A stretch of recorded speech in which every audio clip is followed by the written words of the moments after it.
ભાનુશાલી સમાજની દીકરી નિશા દામાએ ધોરણ 12 સાયન્સમાં સારા ટકા મેળવીને સમાજ તેમજ પરિવારનું નામ રોશન કર્યું છે. મિત્રો, ખાસ કરીને હમણાં 10મા ધોરણની પરીક્ષા પૂર્ણ થઈ અને વિદ્યાર્થીઓએ સારા એવા પરિણામ મેળવ્યા ત્યારે ખાસ કરીને એક દીકરી આપણે જે નિશા દામા, ભાનુશાલી સમાજનું ગૌરવ, કચ્છનું ગૌરવ, એ ખાસ કરીને 12મા સાયન્સમાં, ખાસ કરીને 12મું સાયન્સ અને એમાં પણ A+ ગ્રેડ મેળવી અને નિશાએ ખૂબ જ પોતાનું નામ અને સમાજનું નામ રોશન કર્યું છે. ત્યારે ચેતનભાઈ ભાનુશાલી મુંબઈથી ખાસ કરીને પધારી અને સન્માન કર્યું છે. એ ખરેખર એક ક્ષણ જે છે એ જોવા જેવી હતી. તો સૌપ્રથમ મળીએ આપણે નિશાને. નિશા, 10મામાં શું રિઝલ્ટ હતું?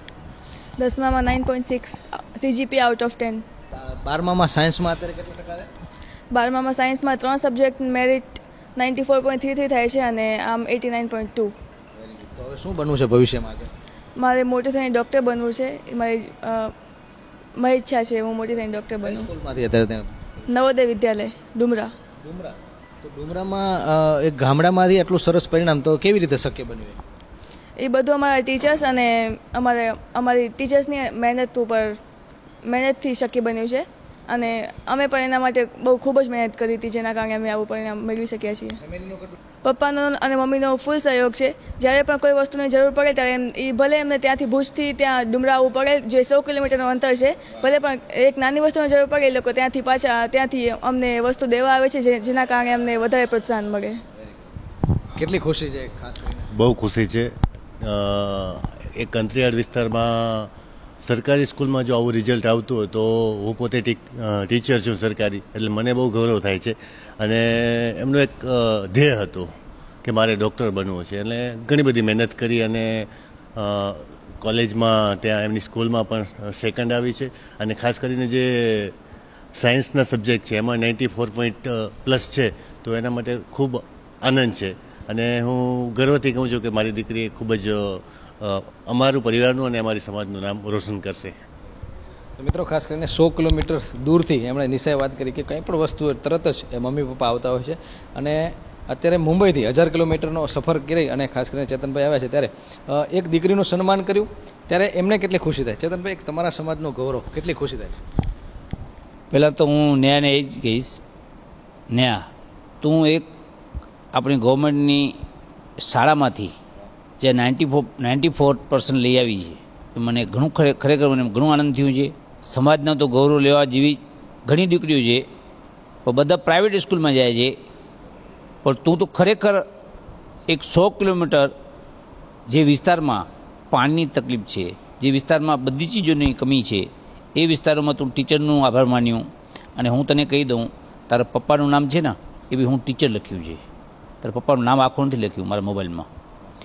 અને ને હું એ કહું છું કે હંમેશા પપ્પા મમ્મી કાંઈ કહેતા હોય ને તો આપણે ખરેખર સાંભળવાનું. ને આ જે તું જે સ્કૂલમાંથી જે ભણી છે ને એ મને ઉદાહરણ નહીં આપતી, આખા કચ્છને હું તો કહું છું કે આખા આપણે હિન્દુસ્તાનમાં એ જવા જોઈએ કે એક હું BMCમાં મ્યુનિસિપાલિટીમાં હું ભણું છું ને આટલા ટકા હું લઈ આવી છે. એટલા માટે હું ખરેખર મા આશાપુરા ચેનલને ધન્યવાદ આપું છું. આ તમે ઇન્ટરવ્યૂ લીધું એના બદલ. અને બીજું, આ છોકરી ડૉક્ટર બનશે ને બનશે.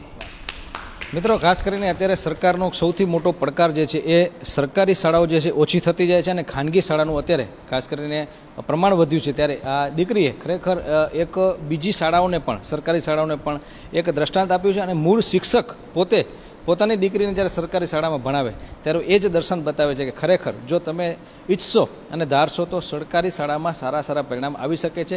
એવું એક દ્રષ્ટાંત અમારી ક્ષત્રિય સમાજમાંથી નવુભા સોઢા, જે પૈયા ગામમાં અને કોઠારી સરકારી શાળામાં ભણી અને આજે ડૉક્ટર બન્યા છે. હા, તો એ પણ ખાસ કરીને અત્યારે ગોલ્ડ મેડલિસ્ટ છે. તો આ દીકરી પણ ખાસ કરીને સરકારી શાળામાં ભણી અને એક ડૉક્ટર બનશે ત્યારે કચ્છ માટે અને સમાજ માટે અને આપણી સિસ્ટમ માટે પણ ખરેખર એક દ્રષ્ટાંતરૂપ હશે. જી, હું હજી પણ એ કહું છું બેનને, દીકરીને, હું તો મારી દીકરી જ માનું છું. મારી દીકરીને એ જ કહું છું, હજી બી જે સરકારી શાળામાં તું જેટલું શીખીશ એ તને બેટા ક્યાં શીખવા નહીં મળે. કેમ કે મને ખબર છે કે જ્યારે એક ભાવના કરકે છોકરી હતી, આજે અમારે મહારાષ્ટ્રની અંદરમાં IPS બની છે, મહારાષ્ટ્રીયન છે, એ ક્યારે બી બીજા કોલેજમાં નથી ગઈ ને IPS બની અને પરમ દિવસે જોઈન્ટ કર્યું હૈદરાબાદમાં, અને એના તકદીર એવા સારા, હું તમને એ બી કહી દઉં છું, એ તમારા ગુજરાતમાં આવે છે. અને હું એટલા માટે તને ધન્ય કહું છું, તું જે મિશન જે પકડ્યું છે ને, એ મિશનને મુક્તિ નહીં. અને જે આ શાળા છે ને, માણસો શું કહે છે કે આપણે મોટી મોટી શાળામાં જઈએ, મોટી મોટી શાળામાં આપણે શીખીએ તો જ આપણે શીખી શકીએ, એવું કાંઈ નથી. એ હું નથી માનતો. માણસ બીએમસી સ્કૂલ હોય કે ગવર્મેન્ટની સ્કૂલ હોય, એમાંથી જે શીખવાનું મળે એ તમને મોટી સ્કૂલમાં શીખવા નહીં મળે. એ ફક્ત મળશે તો તારા પપ્પાએ પોતે એક ટીચર છે, તારા પપ્પાને પૂછજે કે બીએમસીમાં કે ગવર્મેન્ટની સ્કૂલ હોય એમાં જે શીખવા મળે છે આપણને, એ શીખવા માટે માણસોને એમ લાગે છે કે આ ગવર્મેન્ટની શાળામાં જાય છે. તો આપણે ક્યારેય એવું સમજવાનું નહીં. હું તો એ જ તને હજી પણ એ જ કહું છું કે એ શાળાને મુક્તિ નહીં. અને મારા આશાપુરાના નામ લઈને કહું છું, તું ડૉક્ટર હંમેશ બનીશ અને બનીશ, એના માટે હું તત્પર હાજર રહીશ. ખાસ કરીને ચેતનભાઈ પણ પોતાના સહયોગ આપવાની વાત કરી છે. અને મિત્રો, ખાસ કરીને સરકારી શાળામાંથી ભણવું અને ડૉક્ટર બનીને આપણે નિશાને પણ કહીએ કે થોડાક વર્ષ ભલે, કારણ કે આજે વ્યક્તિને કેરિયર બનાવવા માટે શહેરમાં જવું પડે, પરંતુ જો ડૉક્ટર બની જશે તો અમુક વર્ષ ગામડામાં અને ગામડાના દર્દીઓને પણ ખાસ કરીને ધ્યાન રાખશે, એવું એની અત્યારે આપણે પૂછીએ. મારું પહેલેથી સપનું હતું કે હું ડૉક્ટર બની, એવી ડૉક્ટર નહીં કે જે પૈસા કમાવા માટે ડૉક્ટર બને, પણ હું એવી ડૉક્ટર બનવા માગું છું કે જે ગામડાઓમાં જ્યાં સુવિધાઓ નથી ત્યાં એ લોકોને સુવિધાઓ પ્રોવાઈડ કરાવીશ, અને એમને જ્યાં મતલબ જે કોઈ બીમારી હોય એમને હું ઇલાજ કરી શકું.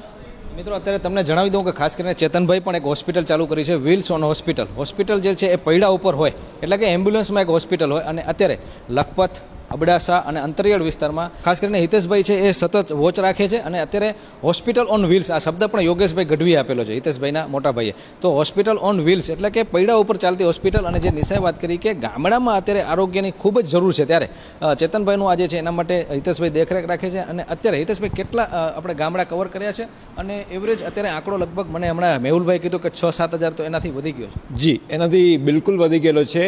બાપુ, આપ જેમ જાણો છો એમ જ્યારથી આપણે શરૂ કરેલું છે ત્યારથી એવરેજ અમારી જે વાહન છે અને અમારી ટીમ છે એ દરરોજના 8 થી 10 ગામોની મુલાકાત લે છે. અને એક ગામની અંદર અત્યારે મિનિમમ જ્યાં આપણે જઈએ છીએ ત્યાં 15 થી લઈ 50 સુધીની કન્સલ્ટન્સી હોય છે. અને એ હજી રાબેતા મુજબ આપણું ચાલુ જ છે. અને આવનાર દિવસોમાં આરોગ્યની બાબતની લખપત અબડાસાની કોઈ પણ તકલીફ છે એની સામે અમે અમારી શક્તિ, પૂરી તાકાત સાથે, અમારો એક જ એમ છે કે આ વિસ્તારનો એક પણ વ્યક્તિ છે એ આરોગ્યની બાબતમાં સંપૂર્ણ સ્વસ્થ, અને સ્વસ્થ ગુજરાત જેને કહીએ, સ્વસ્થ અબડાસો કહીએ, સ્વસ્થ કચ્છ કહીએ, એનું નિર્માણ આપણે અબડાસા તાલુકામાંથી શરૂ કરવું છે, એવી અમારી સંપૂર્ણ ઈચ્છા છે.